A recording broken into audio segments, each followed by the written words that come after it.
വ്യക്തമായ രാഷ്ട്രീയവും ശക്തമായ നിലപാടുകളും പറയുന്ന മലയാള സിനിമകളും തിരക്കഥാകൃത്തുക്കളും പൊതുവെ കുറവാണ്. അപ്പോഴാണ് ഒരു തിരക്കഥാകൃത്ത് അദ്ദേഹത്തിൻ്റെ സിനിമ കൊണ്ട് മലയാള സിനിമയിലുടനീളം ചർച്ചാ വിഷയമാകുന്നത്. ഈ സിനിമ മാത്രമല്ല, മുൻപ് അദ്ദേഹം എഴുതിയിട്ടുള്ള പല ചിത്രങ്ങളും രാഷ്ട്രീയപരമായും സാമൂഹികപരമായും ഇതുപോലെ ചർച്ചയിൽ ഇടം നേടിയിട്ടുള്ളതാണ്. പറഞ്ഞു വരുന്നത് വി.ജി. മുരളീകൃഷ്ണൻ എന്ന മുരളി ഗോപിയെക്കുറിച്ചാണ്.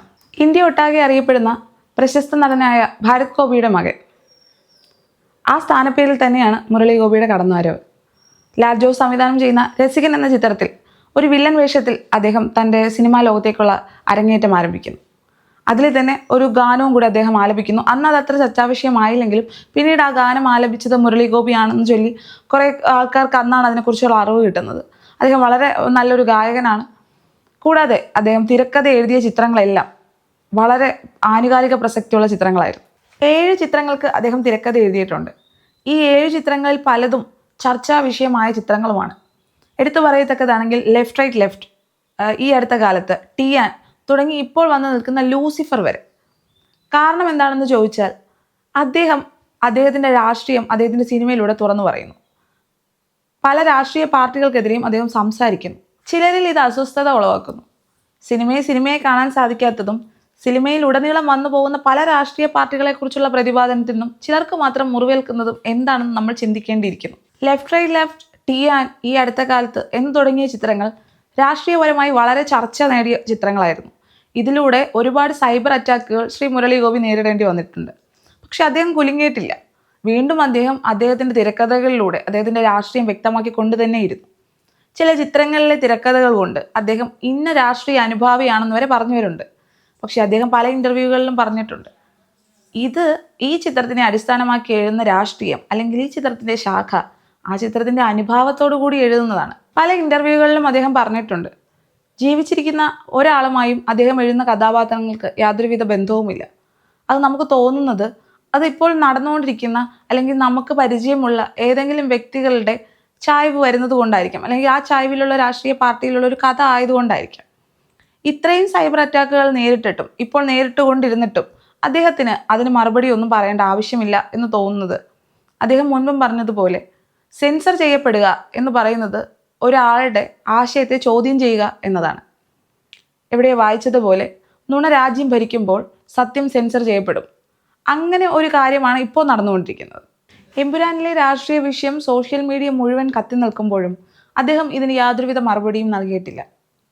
കൂടാതെ മോഹൻലാലും ശ്രീ പൃഥ്വിരാജും ആന്റണി പെരുമ്പാവൂരും എല്ലാം സോഷ്യൽ മീഡിയയിലൂടെ ഷെയർ ചെയ്ത ഒരു മാപ്പപേക്ഷയ്ക്ക് അദ്ദേഹം ഇതുവരെ ജോയിൻ ചെയ്തിട്ടില്ല. കാരണം അദ്ദേഹത്തിൻ്റെ എഴുത്തുകളിൽ അദ്ദേഹം ഉറച്ചു നിൽക്കുന്നു, അല്ലെങ്കിൽ അദ്ദേഹത്തിൻ്റെ രാഷ്ട്രീയത്തിൽ അദ്ദേഹം ഉറച്ചു നിൽക്കുന്നു എന്നുള്ളതാണ്. കാണുന്ന ചിലർക്കെങ്കിലും മനസ്സിലാവും അതിൽ സത്യമുള്ളത് കൊണ്ട് മാത്രമാണ് നമ്മളും അത് വിശ്വസിക്കുന്നതെന്ന്. പക്ഷേ ചിലർക്ക് മാത്രം അത് അസ്വസ്ഥത ഉണ്ടാക്കും. അതിനെക്കുറിച്ചാണ് നമ്മൾ സംസാരിക്കുന്നത്.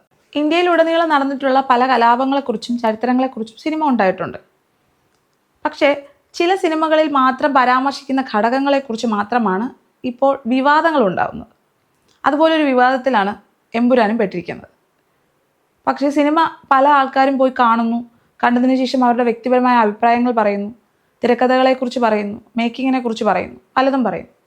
എന്നാൽ മുരളി ഗോപി എന്ന റൈറ്റർ അദ്ദേഹത്തിൻ്റെ രാഷ്ട്രീയം പറയുന്നത് അദ്ദേഹത്തിൻ്റെ സിനിമകളിൽ കൂടെയാണ്. പല റൈറ്റേഴ്സും അങ്ങനെ ചെയ്യുന്നുണ്ട്. ഒരു സിനിമയിൽ എന്ത് എഴുതണമെന്നും ആ സിനിമ എങ്ങനെ സംവിധാനം ചെയ്യണമെന്നും ഒരു എഴുത്തുകാരൻ്റെയും ഒരു സംവിധായകൻ്റെയും പൂർണ്ണ സ്വാതന്ത്ര്യമാണ്. അത് കാണണോ വേണ്ടയോ എന്ന് തീരുമാനിക്കേണ്ടത് നമ്മളുമാണ്. ഇപ്പോൾ നടക്കുന്ന വിഷയങ്ങളിൽ ഒരു എഴുത്തുകാരൻ ഒട്ടും കുലുങ്ങാതെ നിൽക്കുന്നുവെങ്കിൽ അദ്ദേഹത്തിൻ്റെ നിലപാട് തന്നെയാണ്, അത് അദ്ദേഹത്തിൻ്റെ രാഷ്ട്രീയ ബോധം തന്നെയാണ്. അങ്ങനെയുള്ള എഴുത്തുകാരാണ് നമുക്ക് വേണ്ടത്.